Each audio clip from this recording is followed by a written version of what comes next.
ሰላም ውድ ቻናሌ ተከታታዮች እንዴት ናችሁ? ደህና ናችሁ ወይ? እንግዲህ አዲስ የሆናችሁ ስትገቡ ላይክ፣ ሰብስክራይብ በማድረግ ጀምሮ እንኳን ወደ ቻናሌ በሰላም መጣችሁ። ዛሬ የማሳያችሁ ከሶስት ግብአት ዱቄት ተጠቅሜ እንጀራ እንዴት እንደምጋግር አሳያችኋለሁ። የተጠቀምኩት ጥቁሩን ዱቄት፣ ነጩን ዱቄት እና ሩዝ። እነዚህን ሶስት ግብአት ተጠቅሜ ነው የምሰራው። ነጩንና ጥቁሩን ዱቄት እሳትን ቅንስ አድርጋችሁ ታምስታላችሁ። ሩዝ ግን ሞር ባይታመስ ይተሻላል።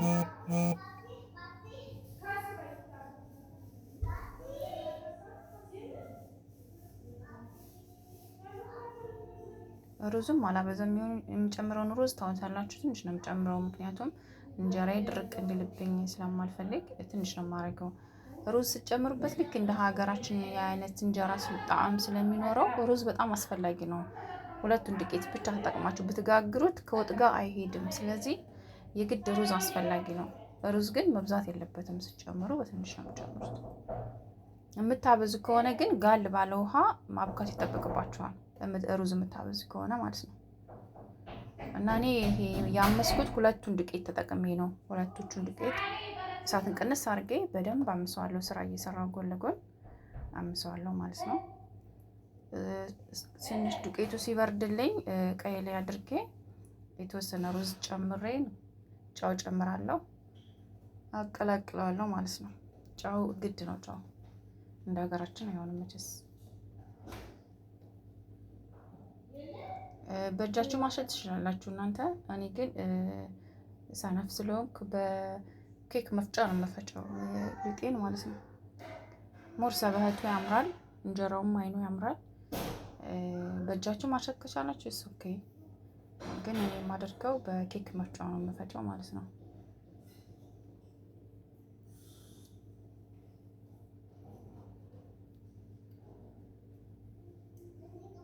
ትንሽ ቀጠን ካለልኝ በኋላ በኬክ መፍጫው እፈጨዋለሁ ማለት ነው። እናንተ በእጃችሁ ማሸት ትችላላችሁ፣ ላዚም አይደለም።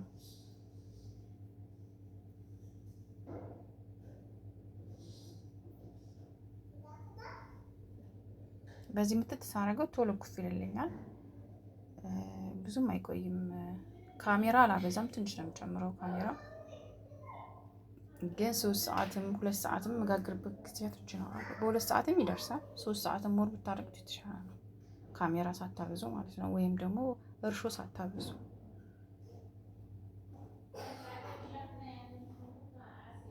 እና የእንጀራዬ እንደዚህ ደርሶልኛል እንደምታዩት።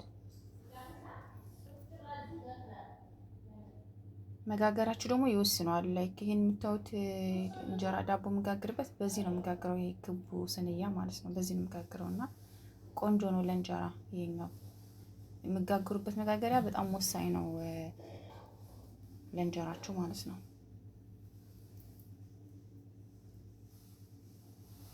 ይሄንን ሁሉ ተጠቅሜ በሌላ መጋገሪያ ብጋግረው አይን ሊያወጣ ይችላል። ስለዚህ መጋገሪያችሁ የግድ ማስተካከል አለባችሁ። ይሄ ቀዩ አይነት የዳቦ መጋገርበት በሱ ብትጋግሩ ሞር አሪፍ ነው። ቆንጆ ሆኖልኛል። በክት ያለ የሚያምር እንጀራ ወጥቶልኛል።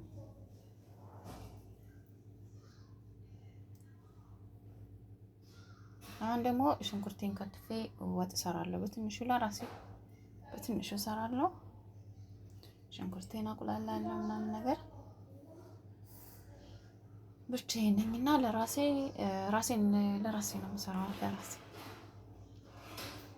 ቲማቲምን ጨምራለሁ ምናምን እንደማንኛውም የወጥ አይነት ነው የምሰራው። የተለየ ነገር አይደለም።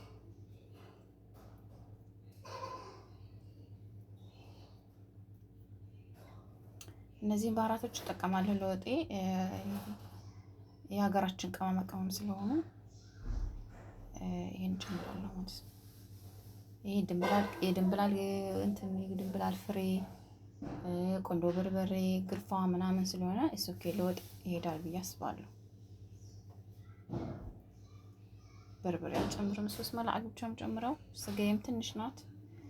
ስጋዬን ለብቻው የምጠብሰው ከበርበሬ ጋር ሲቆይ ቤቴ እንዳይሸትብኝ ለብቻው በትንሹ እጠብሳለሁ። ሽንኩርቴ መጨረሻ ላይ ነው የምጨምረው።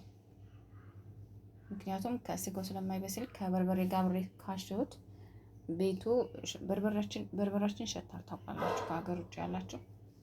ለዛም ነው መጨረሻ ላይ የሚጨምረው ማለት ነው። እንደዚህ ለብቻ ጥብስ አድርጌ ካበሰልኩት በኋላ ወደ ኩሽና እጨምራለሁ ማለት ነው። አሁን የተወሰነ ካሹት በኋላ ይሄን ነው የምጨምረው።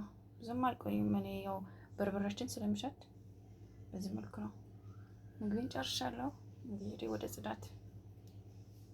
ጽዳቴን ከጨረስኩ በኋላ ወደ ምግብ የምሄደው ማለት ነው። ምክንያቱም ያው ታውቃላችሁ እኛ ሀበሾች ቆሽሾ መመገብ አንችልም። መጀመሪያ አጽድተን ነው ቁርስ የምንበላው ማለት ነው።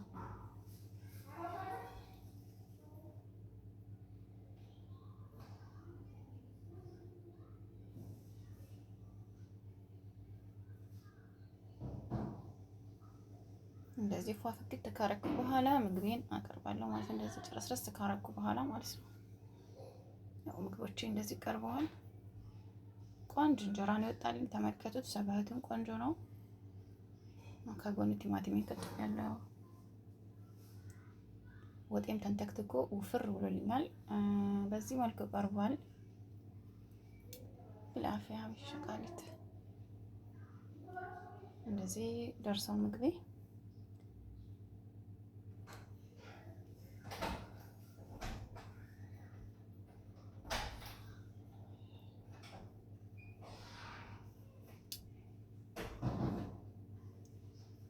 ተፈደሉ።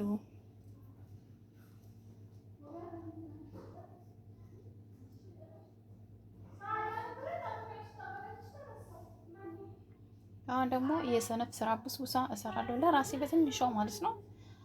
ታውቃላችሁ ብስቡሳ እንደምንም አድርጋችሁ ብደባልቁት አይበላሽም። እንደ ኬክ አይደለም። ብዙም ስቴፕ አልጠብቅም እኔ ስሰራ ብስቡሳ አይበላሽም። እንደምንም አድርጌ ብሰራው ለራሴ ነው በትንሿ የምሰራው ማለት ነው። ይኸውት ምኑንም ከበርበሬው እንትኑን ከምኑ ደበላለቄ ማለት ነው። እንደባቢሎን እንደዚህ እሰራዋለሁ ማለት ነው።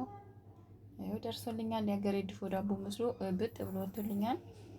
ከዛ ሉና ከሊስትል ጋር ደብለቅ አድርጌ አላው ላይ አፈስበታለሁ። ከዛ መጠጥ ሲልልኝ ጋህዋዬን አፍልቼ እንደዚህ አድርጌ ማለት ነው ጨረስኩ። አለቀ ማለት ነው።